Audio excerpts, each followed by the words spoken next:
शिक्षा का सूरज है निकला, हो रहा है अब उजाला, आंखें खोलो। हमको भी है लिखना पढ़ना, हमको भी है आगे बढ़ना, तुम भी बोलो।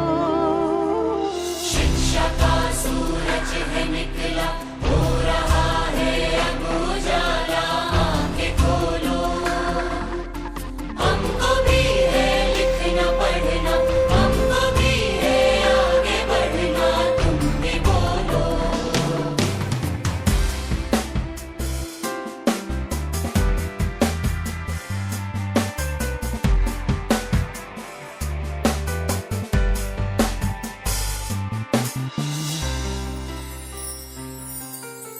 जो नहीं पढ़ सकता उसके सामने जैसे अंधेरा है, जो नहीं पढ़ सकता उसको एक मजबूरी ने घेरा है।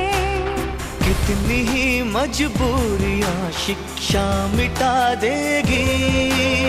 उन्नति के रास्ते शिक्षा दिखा देगी। उम्र चाहे जो भी हो, मैं कहूँ और तुम कहो, कभी भी कहीं भी, कभी भी कहीं भी हमको पढ़ना है, आगे बढ़ना है। हमको पढ़ना है, आगे बढ़ना है।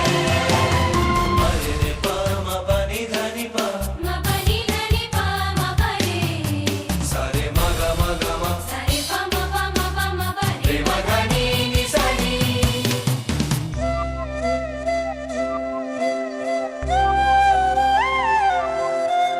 जिंदगी की गाड़ी के दो पहिए हैं, ये पुरुष और नारी। इनमें से हो एक भी अनपढ़ तो ये कठिनाई है भारी। नारी पढ़ लेगी तो अपने बच्चों को भी वो पढ़ाएगी। अपने जीवन को भी नारी हर तरफ बेहतर बनाएगी। उम्र चाहे जो भी हो, मैं कहूँ और तुम कहो, कभी भी कहीं भी, कभी भी